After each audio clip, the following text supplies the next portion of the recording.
La historia de lo que muchos llamaron el gran rescate de la soberanía comenzó con un hombre que confundió el rugido con el poder. Llamémoslo el estratega del norte, un líder cuya narrativa se basaba en la nostalgia de una época en la que su nación dictaba cada regla del comercio global. Su llegada al poder no fue un evento político más, fue una declaración de guerra económica contra el gigante de Oriente. El argumento era simple y seductor para las masas. Nos están robando, y yo voy a detenerlos con la fuerza de los aranceles. El 15 de enero de 2018 marcó el inicio del fin, aunque en Washington se celebró como un día de victoria. Ese día, el estratega del norte decidió que la economía global podía manejarse como un ring de boxeo. Pensaba que el gigante de Oriente era todavía aquella nación de los años 90, una fábrica barata, dependiente de la tecnología ajena y vulnerable a cualquier cierre de mercados. Pero esa China ya no existía. El estratega estaba lanzando golpes a un fantasma del pasado, mientras la realidad presente era una superpotencia con el mercado interno más voraz del planeta y una reserva financiera capaz de resistir asedios de décadas. Cuando cayeron los primeros aranceles del 25%, el mundo contuvo el aliento esperando el colapso de Beijing. El equipo económico del estratega prometía que el gigante de Oriente suplicaría por clemencia en cuestión de semanas. Sin embargo, lo que recibieron no fue una súplica, sino una lección de paciencia estratégica. El gigante de Oriente no entró en pánico, se limitó a observar. Mientras los titulares en Occidente gritaban sobre la guerra comercial, en los pasillos de poder asiáticos se tomaba nota de cada vulnerabilidad que el ataque estadounidense ponía en evidencia. El primer error fatal del estratega fue subestimar la capacidad de adaptación de su oponente. Los aranceles, lejos de asfixiar al gigante, funcionaron como un diagnóstico gratuito. Le señalaron exactamente qué sectores eran demasiado dependientes de la tecnología de Washington y qué rutas comerciales necesitaban ser blindadas. Fue entonces cuando el gigante de Oriente comenzó a ejecutar su plan maestro: dejar de ser el taller del mundo para convertirse en el arquitecto del mundo. Mientras el estratega del norte celebraba en Twitter cada punto porcentual de arancel como si fuera un trofeo de guerra, el gigante de Oriente empezó a mover sus piezas en el sur global. No buscaba pelear por el mercado de Iowa o Nebraska.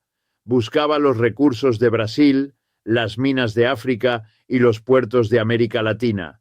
En menos de 18 meses, la red de suministros global había mutado. El estratega creía que estaba aislando a su enemigo, pero en realidad se estaba aislando a sí mismo de un futuro que ya no pasaba exclusivamente por el dólar.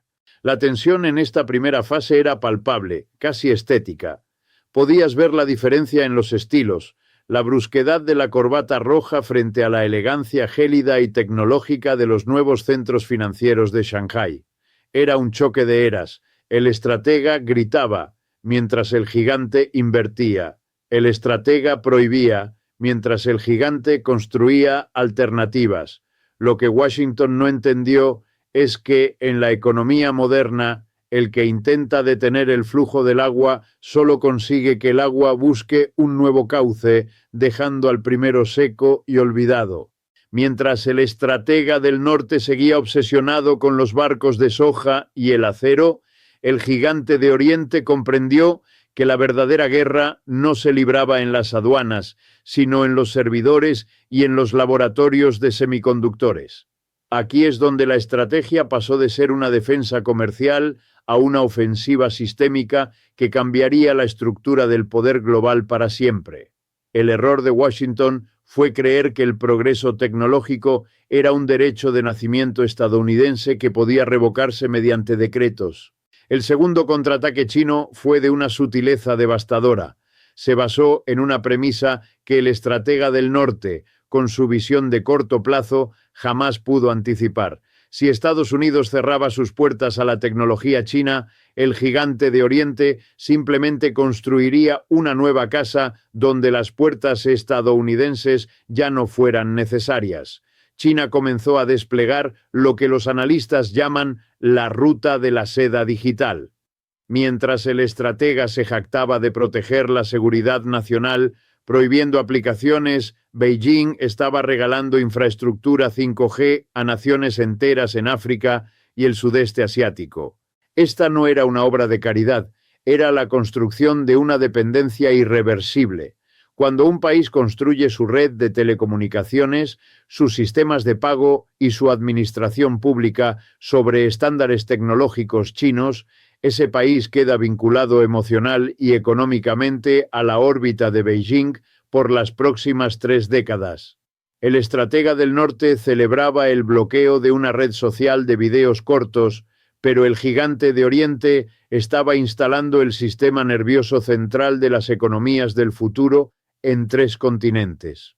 Pero el golpe más irónico y doloroso ocurrió dentro de las propias fronteras de la potencia del norte. El gigante de Oriente ejecutó una maniobra digna de los mejores tratados de estrategia militar, convirtió la fuerza del oponente en su mayor debilidad. A través de décadas de integración, las corporaciones más poderosas de la nación del estratega, los titanes de Silicon Valley y los gigantes automotrices de Detroit, se habían vuelto adictas al mercado chino. Empresas icónicas que eran el orgullo del patriotismo económico del estratega, como la marca de la manzana o el fabricante de coches eléctricos más famoso del mundo, se encontraron en una encrucijada imposible. Sus cadenas de suministro, su mano de obra especializada y, sobre todo, su crecimiento futuro dependían de mantener buenas relaciones con Beijing. En un giro magistral, el gigante de Oriente convirtió a los directivos de estas empresas en sus mejores lobistas en Washington. Cada vez que el estratega intentaba apretar más el nudo arancelario, eran los propios capitanes de la industria estadounidense quienes corrían al despacho presidencial a pedir moderación, temiendo que sus acciones en bolsa se desplomaran si perdían el acceso a la clase media china. La estética de este conflicto cambió. Ya no eran solo puertos y fábricas de humo, eran oficinas minimalistas en Shenzhen, donde ingenieros que hablaban 3 idiomas desarrollaban microchips que el estratega juró que nunca podrían fabricar. Al prohibir la exportación de semiconductores críticos hacia China, el estratega del norte le dio al gigante de Oriente el incentivo definitivo para lograr la independencia tecnológica total. Fue un regalo de 1.4 billones de dólares en motivación.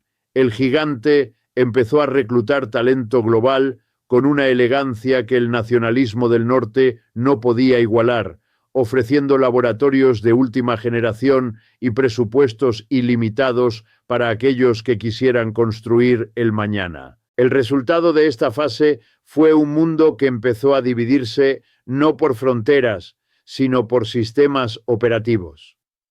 El estratega creía que estaba defendiendo un monopolio, pero solo estaba acelerando el nacimiento de una competencia que ya no aceptaba sus reglas.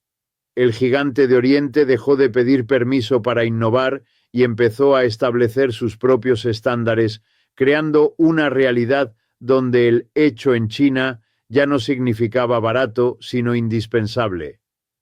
El tablero de ajedrez se había transformado en un sistema multicanal donde el estratega seguía moviendo peones de madera, mientras su oponente ya estaba jugando en una simulación cuántica.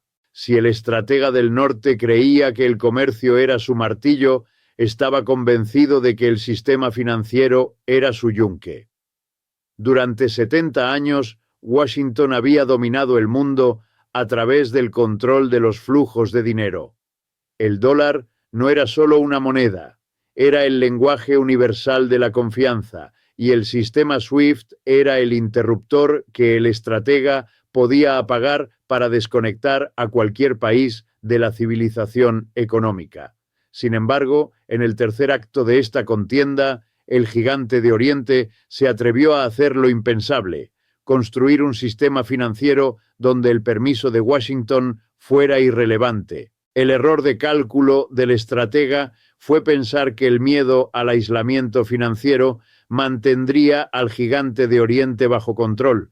No comprendió que, al usar el sistema financiero como un arma de guerra, estaba destruyendo la confianza que lo sostenía. China, observando cómo se congelaban reservas y se bloqueaban cuentas a nivel global, decidió que nunca más permitiría que su destino dependiera de un banco central en el extranjero.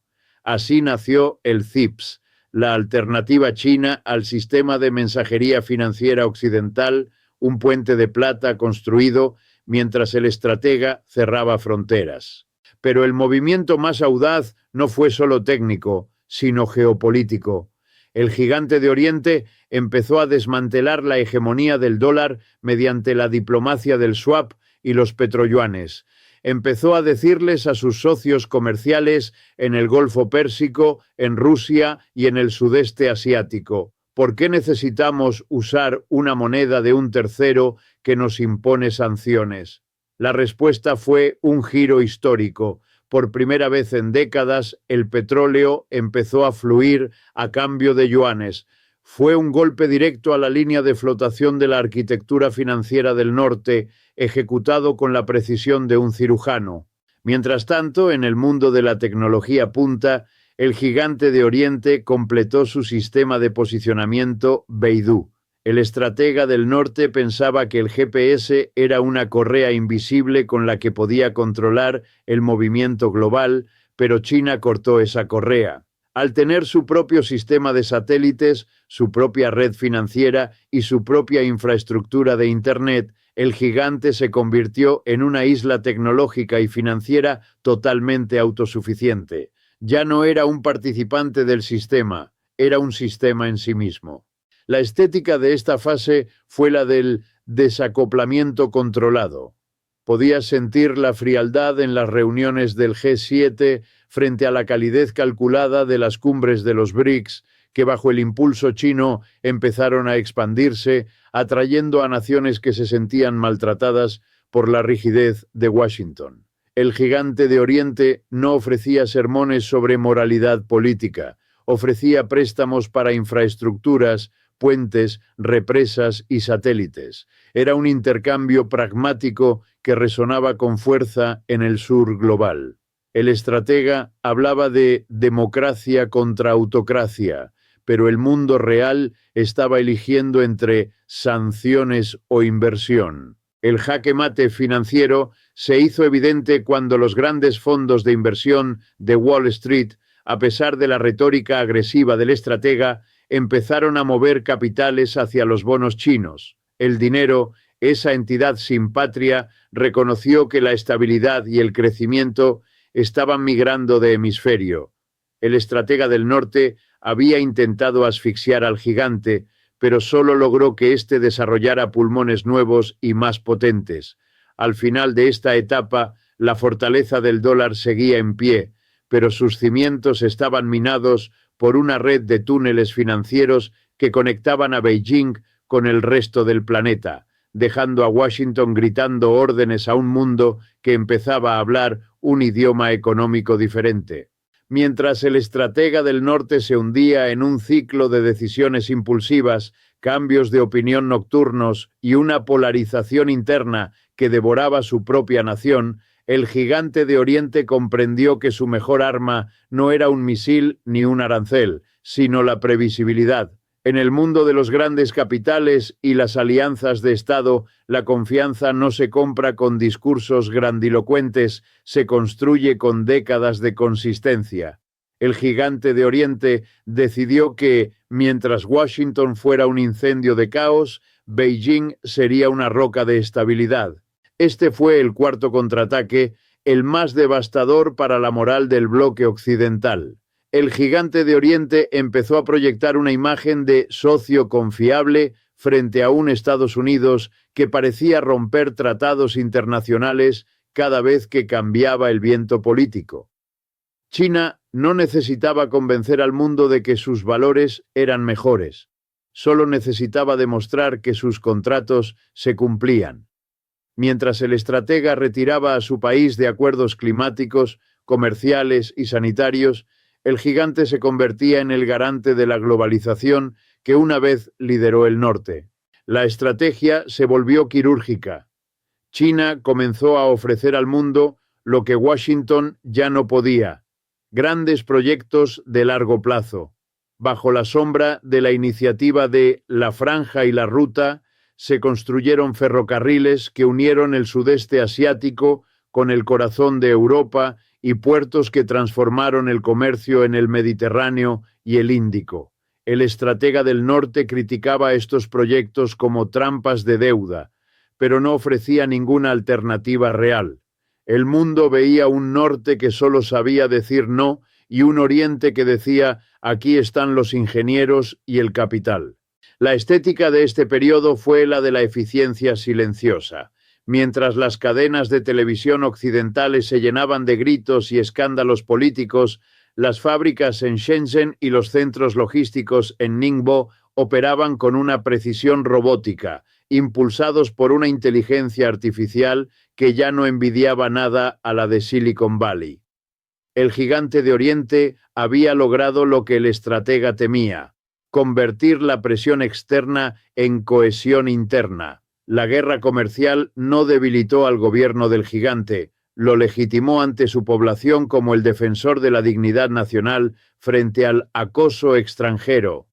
El golpe maestro de esta fase ocurrió cuando los aliados más cercanos de Washington empezaron a mirar hacia el este.